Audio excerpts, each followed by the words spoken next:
ฮ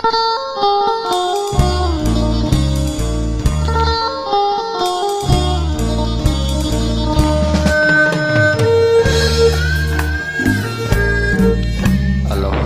ฮัลโหล1 2 3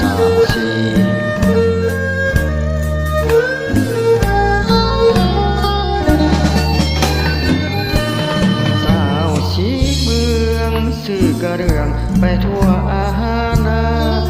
หนึ่งในแดนศรัทธาสาวชีเมืองนาว่าเป็นหนึ่งได้มาพบพ่อนวลละออายตกตะลึงสาวชีเมืองหมายเลขหนึ่งงามเธอน้ำบาตาฝุ่นออกพรรษาจุดทูปวินเทียนงานวัดคืนนั้นสองเฮาเคียงคู่กันน้องยังบอกไอ้แนมเบิ่งจันทราแล้วน้องก็บอกว่าหักอายสุดเท่าฟ้าอายก็บอกน้องนะว่าหักน้องเท่าแผ่นดิน